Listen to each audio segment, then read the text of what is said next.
Baik, Assalamualaikum warahmatullahi wabarakatuh. Perkenalkan, saya Siti Humaira Pratiwi.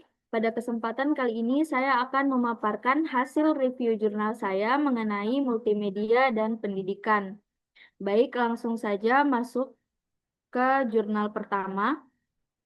Jurnal pertama yang saya ambil adalah jurnal yang berjudul Pengembangan Bahan Ajar Berbasis Multimedia yang ditulis oleh Teguh Handoyono et al. Pada tahun 2024. Jurnal ini menggunakan pendekatan sistematik literatur review atau SLR untuk mengkaji efektivitas bahan ajar berbasis multimedia.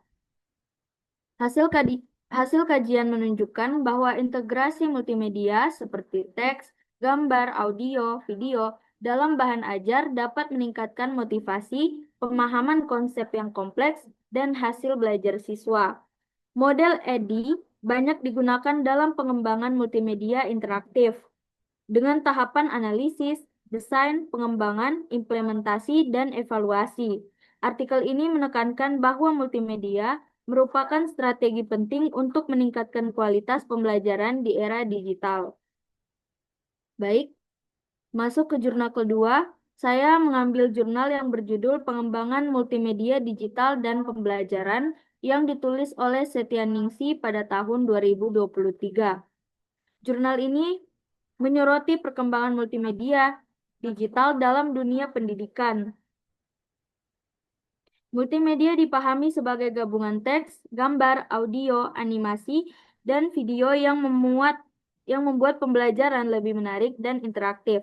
Artikel ini juga membedakan multimedia linier seperti TV dan film dan multimedia interaktif yang memberi kendali pada pengguna. Keunggulannya antara lain meningkatkan kualitas pembelajaran dan fleksibilitas, namun kelemahannya mencakup kebutuhan perangkat yang memadai serta desain yang menuntut kreativitas tinggi. Baik, untuk review selanjutnya, saya mengambil jurnal yang berjudul Pengaruh Penggunaan Multimedia Interaktif dan Gaya Belajar Terhadap Hasil Belajar Bahasa Inggris, yang ditulis oleh Suryanto et al. Pada tahun 2021. Jurnal ini merupakan penelitian kuasi eksperimen pada siswa SMA untuk melihat pengaruh multimedia interaktif berbasis Flash terhadap hasil belajar bahasa Inggris. Hasil analisis ANOVA menunjukkan multimedia interaktif berpengaruh signifikan terhadap peningkatan hasil belajar siswa dengan berbagai gaya belajar seperti visual, auditori, dan kinestetik. Artikel ini menekankan pentingnya menyesuaikan media dengan karakteristik gaya belajar siswa agar pesan pembelajaran lebih tepat sasaran.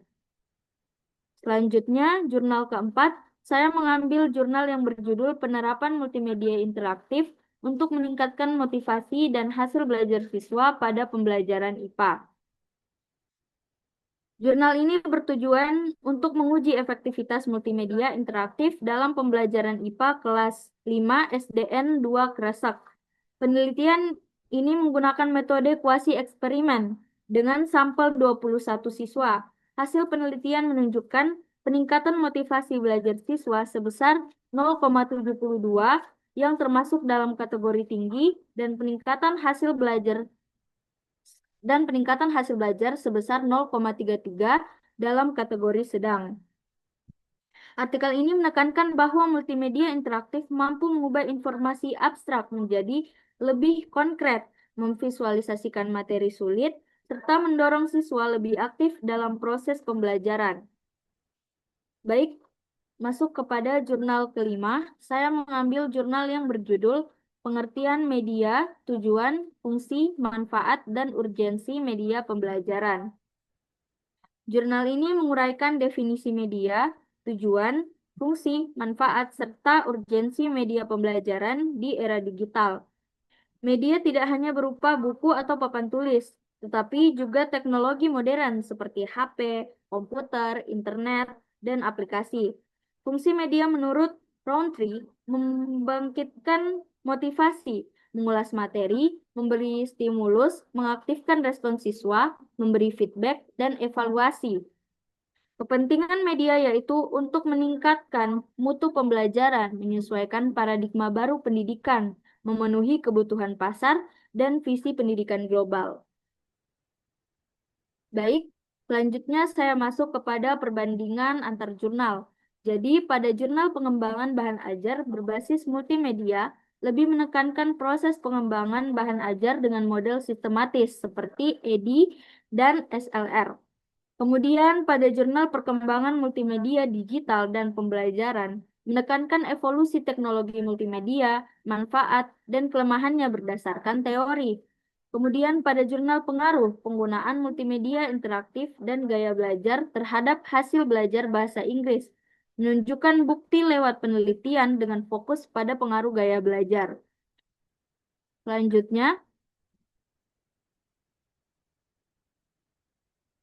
pada jurnal penerapan multimedia interaktif untuk meningkatkan motivasi belajar dan hasil belajar siswa pada pembelajaran IPA, juga eksperimen, namun lebih menyoroti motivasi dan hasil belajar siswa SD.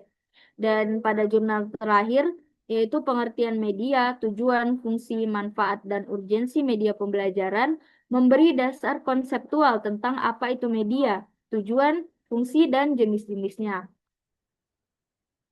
Baik, yang terakhir hubungan antar jurnal.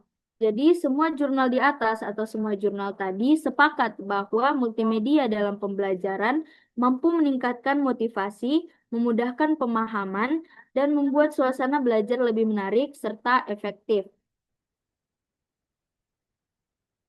Mungkin sekian pemaparan hasil review saya. Sekian, wassalamualaikum warahmatullahi wabarakatuh.